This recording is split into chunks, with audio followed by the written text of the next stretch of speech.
Hello दोस्तों, स्वागत है आप सबका जीएस विथ लेंस पर। ये चैनल आपका स्टडी पार्टनर है, जहां हम बोरिंग टॉपिक्स को एंगेजिंग बनाएंगे और कॉम्प्लेक्स कॉन्सेप्ट्स को सिंप्लीफाई करने की कोशिश करेंगे। आज हम बात करने वाला है एक ऐसे इंसिडेंट के बारे में जिसने भारत के स्वतंत्रता संग्राम को एक नए मोड़ पर ला दिया था, जो है चौरी चौरा इंसिडेंट। इस घटना ने महात्मा गांधी जी के नॉन कोऑपरेशन मूवमेंट को रोक दिया और एक इम्पोर्टेंट टर्निंग पॉइंट बन गई। तो चलिए शुरू करते हैं आज का वीडियो बिना किसी देरी के।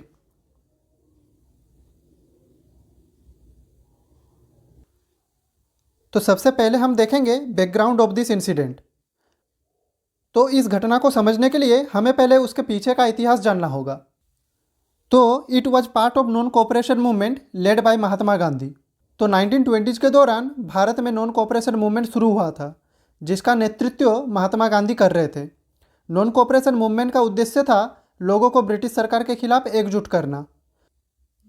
लोगों से कहा गया कि ब्रिटिश स्कूल, कोर्स, जॉब और फॉरेन गुड्स का बॉयकॉट करे। अब है protest against British colonial policies and growing dissatisfaction with police brutality and British laws. तो उस समय लोग ब्रिटिश हुकूमत के अत्याचार, राउलेट एक्ट और जालियानवाला बाग हत्याकांड जैसे दुखदायी घटनाओं से बहुत गुस्से में थे। और जैसे जैसे नॉन कोऑपरेशन मूवमेंट का आंदोलन बढ़ता गया, लोगों का गुस्सा भी बढ़ता गया और वही गुस्सा एक दिन चौरी चौरा में फट पड़ा।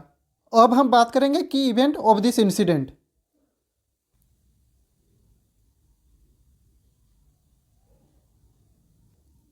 तो यहाँ पे थोड़ा इसका स्लाइड पढ़ लेते हैं पहले। तो यहाँ पे हम लोग पढ़ेंगे इसका location.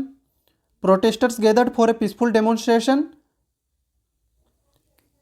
Clash with British police, police fired on unarmed protesters and due to this protesters got angry, police station set on fire and 22 policemen killed in the violence. तो चौरी चौरा, जो कि आज के उत्तर प्रदेश के गोरखपुर डिस्ट्रिक्ट में है, वहाँ किसान और आम लोग ब्रिटिश सरकार के खिलाफ एक पीसफुल प्रोटेस्ट कर रहे थे। प्रोटेस्टर्स एक प्रोसेसन निकाल रहे थे, लेकिन जब ये एक पुलिस स्टेशन के पास पहुँचे तो ब्रिटिश पुलिस ने उन्हें रोकने की कोशिश की। पुलिस ने बिना किसी बड़े कारण के लाठीचार्ज किया और बाद में गोली चला दी, जिसमें कुछ लोग घायल और कुछ की मौत हो गई। इस हिंसा से लोगों का गुस्सा फट पड़ा और वे वायलेंट हो गए।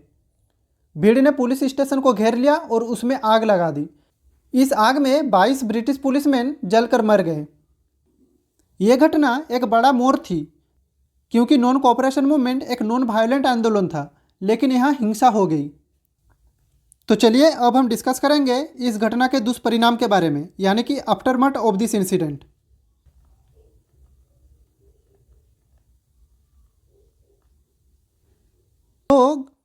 तो Gandhi was deeply disturbed by the violence and he called off the non-cooperation movement because he believed in non-violence and did not support violent acts. तो चौरी चौरा कांड के तुरंत बाद इसका असर पूरे देश में दिखाई दिया। जब महात्मा गांधी जी को इस बात का पता चला तो वे बहुत दुखी हुए। गांधी जी ने माना कि लोग अभी भी अहिंसा के सिद्धांत को समझने के लिए तैयार नहीं हैं, और इसी वजह से उन्होंने नॉन कोऑपरेशन मूवमेंट को 12 फरवरी 1922 को तुरंत वापस ले लिया। और यह घटना हुई थी 4 फरवरी 1922 को। यह फैसला काफ़ी लोगों को हैरान कर गया, क्योंकि आंदोलन काफ़ी सफल हो रहा था। लेकिन गांधी जी का मानना था कि हिंसा कभी भी स्वतंत्रता का सही रास्ता नहीं हो सकती। इस घटना के बाद कई लोगों को गिरफ्तार किया गया। चौरी चौरा ट्रायल के दौरान बहुत सारे लोगों पर मुकदमा चला। लगभग 19 लोगों की फांसी की सज़ा दी गई और कई लोगों को उम्र कैद मिली। तो चलिए अब हम जानेंगे इस घटना का महत्व, यानी कि सिग्निफिकेंस ऑफ दिस इवेंट।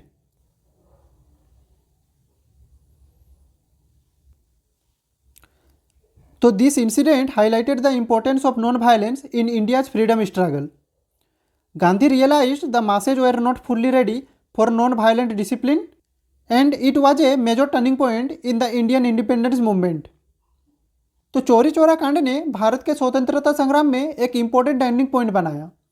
इस घटना ने गांधी जी को दिखाया कि लोग अभी भी नॉन वायलेंट डिसिप्लिन के लिए पूरी तरह तैयार नहीं हैं। गांधी जी ने सीखा कि एक सफल अहिंसा आंदोलन के लिए लोगों को और ज़्यादा ट्रेनिंग और समझदारी की ज़रूरत है। यही वजह है कि बाद में जब गांधी जी ने सिविल डिसोबीडियंस मूवमेंट और क्विट इंडिया मूवमेंट चलाया, तब लोग ज़्यादा मैच्योर और डिसिप्लिन्ड थे। इस घटना ने भारत के फ्रीडम स्ट्रगल को एक नई सोच और एक नई दिशा दी। तो ये थी चौरी चौरा इंसिडेंट की एक छोटी सी कहानी। तो ये इंसिडेंट हमें ये सीख देता है कि हिंसा कभी भी एक सही समाधान नहीं हो सकती। महात्मा गांधी ने पूरे विश्व को दिखाया कि अहिंसा और सत्याग्रह से भी बड़े से बड़ा बदलाव लाया जा सकता है। अगर आपको यह वीडियो पसंद आई हो तो लाइक, शेयर और सब्सक्राइब करना ना भूलिएगा। तो मिलते हैं अगले वीडियो में एक नए टॉपिक के साथ। तब तक के लिए खुश रहिए, स्वस्थ रहिए। जय हिंद, वंदे मातरम।